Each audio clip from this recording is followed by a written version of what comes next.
Liane Folly, de son vrai nom, Eliane Faliex, née le 16 décembre 1962 à Lyon, en France, est une artiste aux multiples talents dotée d'une voix jazz-blues distinctive, d'un talent d'actrice et d'un excellent talent d'imitation. Ayant grandi dans une famille pied-noir, franco-algérienne, immigrée en France en 1962, elle a été nourrie dans son amour de la musique par ses parents. François Faliex, un homme d'affaires, et Jeanne Picot, qui confectionnait des robes pour ses performances. Avec plus de 40 ans de carrière, Liane a marqué profondément le public français à travers des chansons telles que Au fur et à mesure, La vie ne m'apprend rien, et des rôles au théâtre et au cinéma. Cependant, derrière ce halo, la plus grande tristesse de sa vie n'est pas un seul événement, mais l'accumulation de pertes familiales, de regrets amoureux et d'événements personnels qui l'ont laissé face à des vides incompressibles. L'une des plus grandes tristesses de Liane fut la mort de ses deux parents en 2015. François et Jeanne n'étaient pas seulement ses parents, mais aussi une grande inspiration pour sa carrière.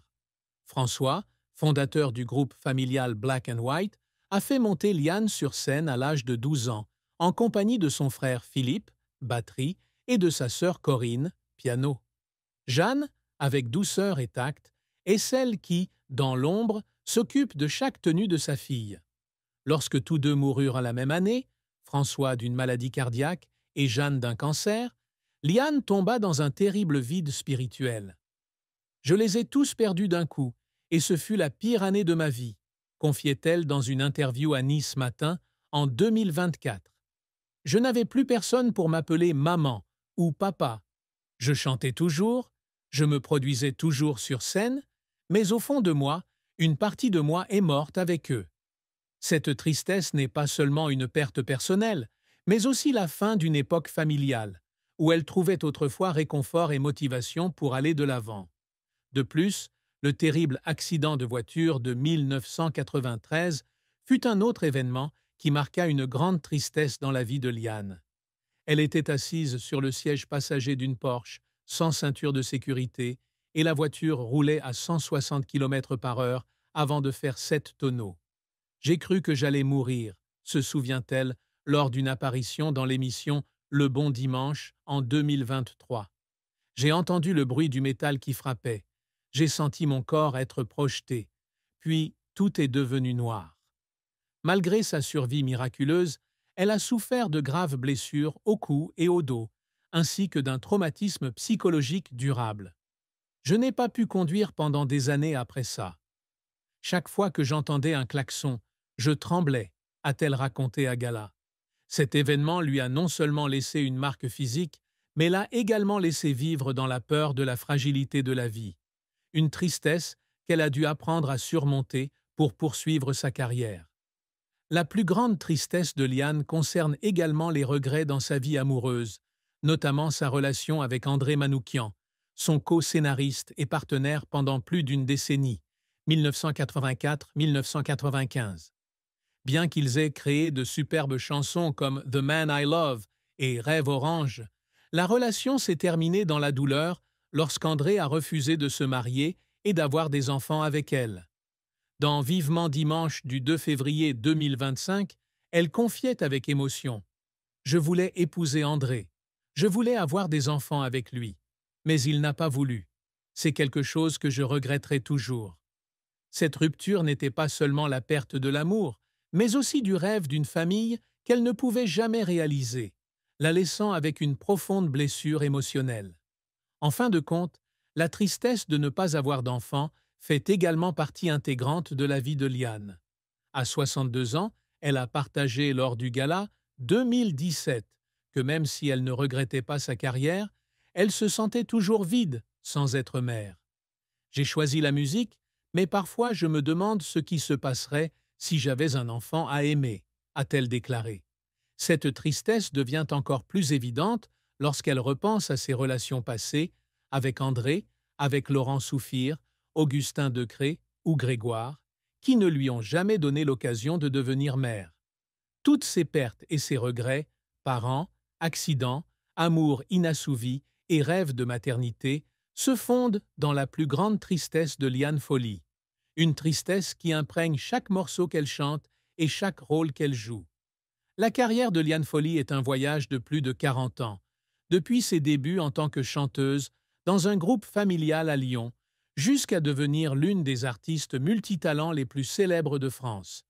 Avec sa voix jazz-blues captivante, ses talents d'écriture, d'actrice et d'imitation, elle a connu un grand succès, mais a également connu sa part d'échecs et de moments d'efforts larmoyants, reflétant son dévouement et sa passion inébranlable. La carrière de Liane Folly est un voyage de plus de 40 ans, depuis ses débuts en tant que chanteuse dans un groupe familial à Lyon, jusqu'à devenir l'une des artistes multitalents les plus célèbres de France. Avec sa voix jazz-blues captivante, ses talents d'écriture, d'actrice et d'imitation, elle a connu un grand succès, mais a également connu sa part d'échecs et de moments d'efforts larmoyants, reflétant son dévouement et sa passion inébranlable. Liane débute sa carrière musicale professionnelle en 1984, lorsqu'elle est découverte par André Manoukian et Philippe Viennet à Lyon. Cette rencontre, qu'elle qualifie de karmique, destin, débouche sur un contrat avec Virgin France en 1987. Son premier album The Man I Love, 1988, est un succès. Le single Ça va, ça vient, atteignant le top 50 et se vendant à plus de 200 000 exemplaires. C'est le fruit d'une collaboration avec André, musique, et Liane, paroles, marquant un début prometteur. La même année, elle se produit sur la scène parisienne de La Cigale, recevant les éloges du public et de la critique. « J'ai le sentiment d'avoir trouvé ma voie », confie-t-elle au Figaro. Les années 1990 ont été l'âge d'or de Liane. L'album Rêve Orange, 1990, qui contient des tubes tels que Au fur et à mesure et Goodbye Lover, s'est vendu à plus de 300 000 exemplaires, consolidant sa position sur la scène musicale française. L'album suivant, Les Petites Notes, 1993, a continué son succès avec son style jazz-pop distinctif, se vendant à 250 000 exemplaires. Elle est également impliquée auprès des Enfoirés depuis 1993, devenant un membre clé de ce groupe caritatif pendant plus de 25 ans. En 1997, Caméléon, son premier album sans André, marque un tournant lorsqu'elle collabore avec Philippe Viennet et enregistre à Los Angeles, même s'il ne réalise pas de grosses ventes, mais est salué artistiquement. En plus de la musique, Liane a également connu le succès en tant qu'actrice et chanteuse. En 2004, elle lance son one-woman show La Folle Parenthèse, mêlant chant et imitation de chanteuses célèbres telles qu'Édith Piaf, Dalida et Céline Dion, attirant plus de 100 000 spectateurs en tournée. Elle enchaîne avec La Folle part en cure, 12-12, et La Folle repart en thèse, 20-23, confirmant son talent polyvalent. À l'écran, elle a prêté sa voix à Belle dans la version française de La Belle et la Bête de Disney, 1991, et a joué dans La Vache et le Président, 2000. En 2019, elle participe à Danse avec les stars sur TF1. Bien qu'éliminée tôt, elle marque les esprits. Cependant, la carrière de Liane n'a pas été sans revers. L'album Caméléon, 1997, malgré un gros investissement aux États-Unis, ne s'est vendu qu'à 80 000 exemplaires, un chiffre inférieur aux prévisions. Le public français n'était pas prêt à mon changement à l'époque, a-t-elle admis à Téléstar. En 2008, Le Goût du désir, une collaboration avec Art Mengo, n'a pas non plus été un succès commercial, se vendant à seulement 50 000 exemplaires, malgré un accueil critique favorable. Cet échec l'a obligé à suspendre la sortie de nouveaux albums pendant près d'une décennie. À la télévision, Liane Folly raconte, 2005 sur France 3, une émission d'interview qu'elle animait, a été annulée après quelques épisodes en raison de faibles audiences.